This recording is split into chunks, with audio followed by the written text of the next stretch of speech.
Light নিভে আছে, TV বন্ধ, চার্জার থেকে মোবাইলটাও খোলা, তবু গ্রাহকের পকেট থেকে বেরিয়ে যাচ্ছে অতিরিক্ত অর্থ, কারণ তার অনুমতি ছাড়াই বয়ে যাচ্ছে বৈদ্যুতিক প্রবাহ। এই ভৌতিক বিল বাড়ার কারণ ব্যাখ্যা করেছে একদল বিজ্ঞানী। একে ফ্যান্টম বা ভ্যাম্পায়ার এনার্জি হিসেবে আখ্যা দিয়েছেন তারা। ডিভাইস বন্ধ থাকলেও সংযোগ থাকার কারণে যে বিদ্যুৎ খরচ হয় সেটি হলো ফ্যান্টম বা ভ্যাম্পায়ার এনার্জি। মোবাইল ফোনের চার্জার কিংবা স্মার্ট টেলিভিশন অথবা গেমিং কনসোল সব ডিভাইসই গোপনে শোষণ করছে গ্রাহকের অর্থ। যুক্তরাষ্ট্রে এক বছরে এই অপচয়ের খরচ প্রায় $22 বিলিয়ন। তার মানে গড়ে প্রতি পরিবারে খরচ দাঁড়াচ্ছে $100 থেকে $200।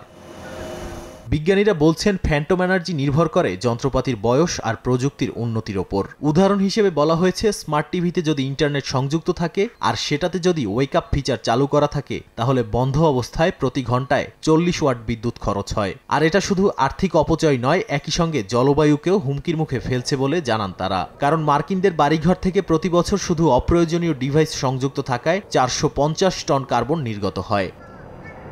বিশেষজ্ঞরা এই অপচয় থেকে পরিত্রাণ পেতে দিয়েছেন কিছু পরামর্শ। চার্জ পূর্ণ হয়ে গেলে আনপ্লাগ করার, ব্যবহার না করা হলে মাইক্রোওয়েভ, ল্যাম্প, স্মার্ট টিভির সংযোগ বিচ্ছিন্ন করে রাখা, এমনকি স্মার্ট ডিভাইসগুলোতে স্ট্যান্ড বাই ফিচার এবং অটোমেটিক ওয়েক আপ অপশনও বন্ধ রাখতে বলা হয়েছে। নাদিম মারজান, সময় সংবাদ।